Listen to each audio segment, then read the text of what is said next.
Hello friends, welcome to লোবা মুদ্রাস in YouTube channel. বলো সবাই কেমন আছো? শীতের কলকাতায় শীত যদিও মাঝে মাঝে তার স্বরূপ চেনাচ্ছে, কিন্তু এই গাছগাছালির চেহারাগুলো দেখে মালুম হচ্ছে যে এটা শীতকাল।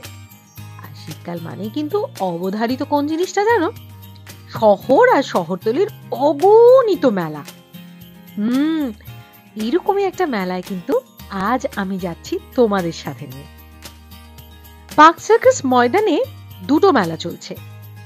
একটা যেখানে আমি আজ যাচ্ছি সেটা ঠিক ডন বস্কো স্কুলের বিপরীতে এই মেলার প্রবেশদ্বার। আর এই মেলা হলো মহা মিলন উৎসব। হ্যাঁ, আক্ষরিক অর্থে যে মিলন উৎসব সেটা ভেতরে গিয়েই আসলে বুঝলাম। কি নেই সেখানে? স্বাস্থ্য শিবির, বিজ্ঞান মেলা, চাকুরি মেলা, হরেক রকমারি দ্রব্যের বিকিকিনি, আর সবার সেরা পেট পুজো তো অবশ্যই। ঢুকেই গেট থেকে প্রথম ডান দিকে আমরা ঢু মেরেছি স্বাস্থ্য শিবিরে। সেখানে প্রচুর মানুষ দেখলাম চোখ থেকে শুরু করে বিভিন্ন অঙ্গ প্রত্যঙ্গের পরীক্ষা নিরীক্ষার মধ্যে ব্যস্ত রয়েছে। আর এই স্বাস্থ্য শিবিরের পাশেই রয়েছে বিজ্ঞান মেলা। ছোটবেলায় এরকম বিজ্ঞান মেলায় বেশ কয়েকবার গেছি, মনে পড়ছিল। এখানে দেখলাম কেন্দ্র ও রাজ্য সরকারের যৌথ উদ্যোগে এমএসএমই গ্রুপের যে ট্রেনিং গুলো দেওয়া হয় না, তার শোকেসিং হচ্ছিল। আর এই ট্রেনিং গুলো সম্পর্কে অনেক ইয়াং ছেলে মেয়েকে দেখলাম বেশ উৎসাহী। আসলে এই ট্রেনিং এর পরে কর্মসংস্থান হয় যে, এমনকি এই মিলন উৎসবের জব ফেয়ার যে পার্টটা রয়েছে সেখানে দেখলাম এই ট্রেনিং প্রাপ্ত ছেলে মেয়েরা ইন্টারভিউ দিয়ে চাকরির অফার লেটারও পর্যন্ত নিচ্ছে। এইটা কিন্তু এই মেলার একটা দারুণ দিক, মানে সত্যি দারুণ ব্যাপার। কারণ আজকের দিনে চাকরি যে মহার্ঘ, সে চুক্তিভিত্তিক চাকরি হলো রুটি রুজি বলে কথা না। চাকরি পাওয়ার জন্য কত মানুষ কতদিন রাস্তায় ধর্নায় বসে থাকে বলতো। এরপর আমরা ঘুরে ঘুরে দেখলাম এক এক করে অনেক রকমের স্টল, জামা কাপড় থেকে শুরু করে নিত্য প্রয়োজনীয় অনেক কিছু দেখলাম।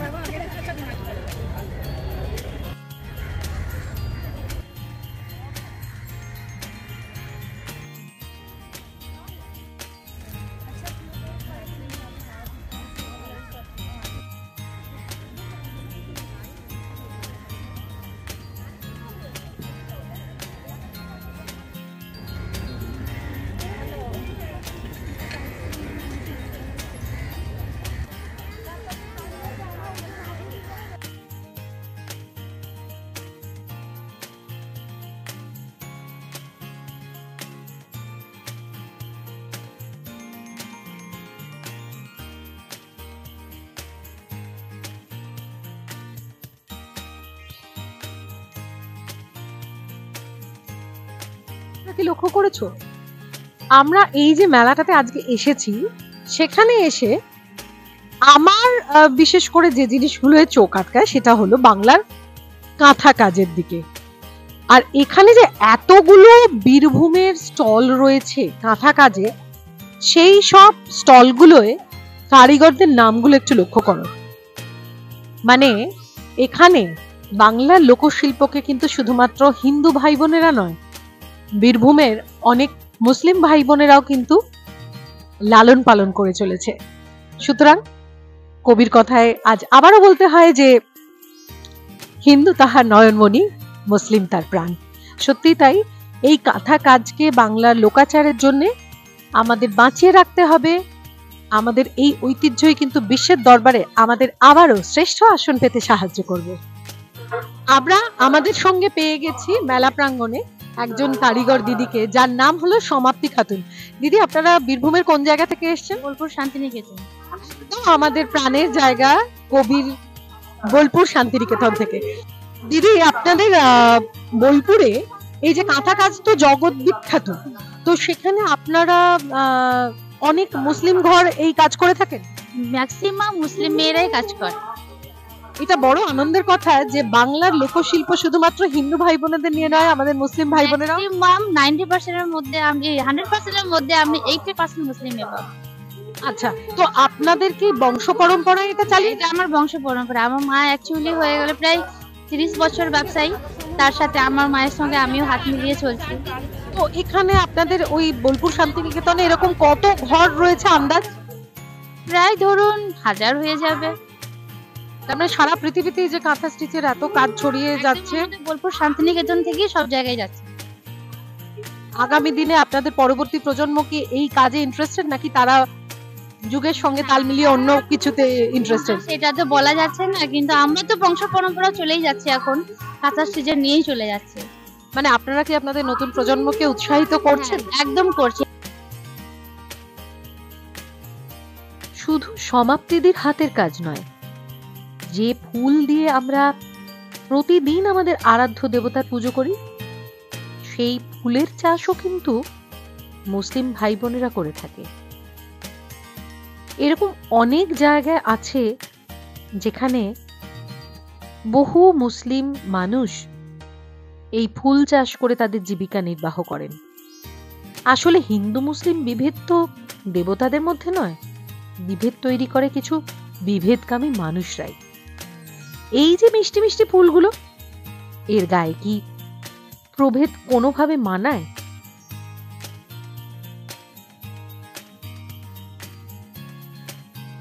ঘুরতে ঘুরতে এসে গেলাম ফুরফুরা শরীর থেকে আসা একটি আতরের স্টলে, পারফিউম হুগলিতে।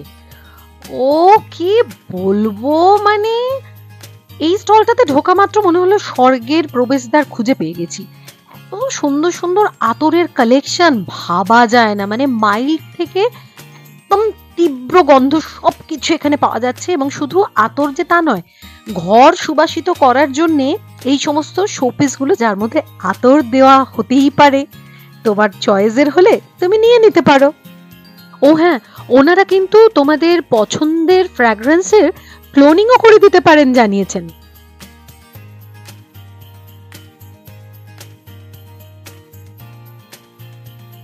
সব ঘুরতে ঘুরতে পূর্ব বর্ধমানের এই দাদার গয়না স্টলে এসে একটা অভিযোগ পেলাম। না না, কর্তৃপক্ষের অ্যারেঞ্জমেন্ট নিয়ে কোনো অভিযোগ এনাদের নেই, কিন্তু এনাদের একটাই অনুযোগ বলা যেতে পারে যে জায়গা নির্বাচনটা নাকি সরকারি দপ্তর ঠিকঠাক করেনি।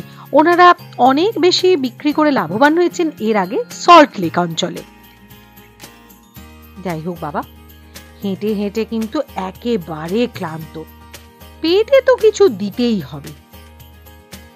বাপরে, ফুড কোর্টে এসে তো পুরো থ হয়ে গেলাম। এত কিছু কি নেই এখানে!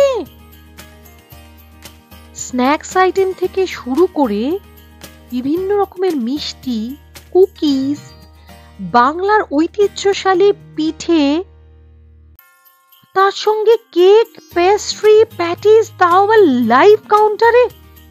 ফাটাফাটি ব্যাপার। এত বড় জায়গা নিয়ে ফুড কোর্ট, দারুণ দারুণ।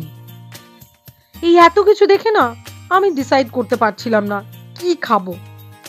শেষ পর্যন্ত এই যে মার্শমেলো ইন চকলেট ডিপ নিলাম। সবটাই কিন্তু খুব ইন্টারেস্টিং। আসলে লাইভ কাউন্টারে এইগুলো বেশ নিজেদের পছন্দ মতন বানিয়ে খেতে দিচ্ছে, দারুণ লাগলো, ফাটাফাটি। এরপর ভাজাভুজি খেতে ভালোবাসি, অবভিয়াসলি স্ন্যাক্স।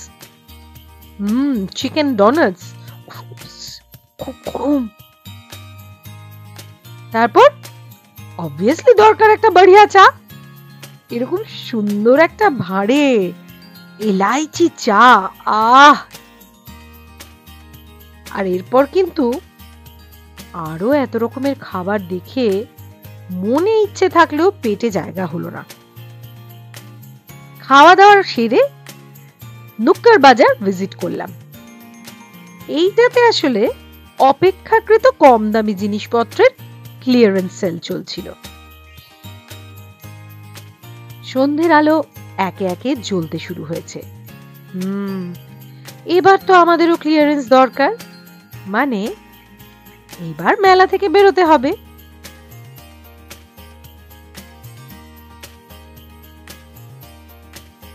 মেলা ঘোরা, কেনাকাটা, খাওয়া দাওয়া, ইনফরমেশন নেওয়া, ঘুরে ঘুরে বিভিন্ন লোকের মুখ দেখে তাদের অনুভূতিটুকু আমার নিজের অন্তরে নেওয়া, অনেক কিছু হলো।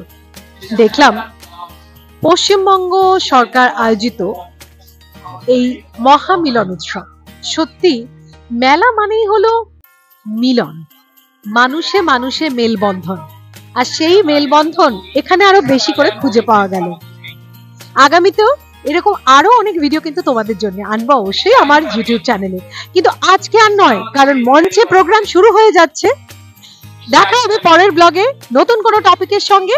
আর আমার ভিডিও দেখার জন্য অবশ্যই এই ভিডিওতে লাইক করতে হবে, যা কিছু জানার আছে তার জন্য কমেন্ট সেকশন খোলাই রইল, আর বন্ধুদের কাছে প্রচুর প্রচুর শেয়ার করতে হবে।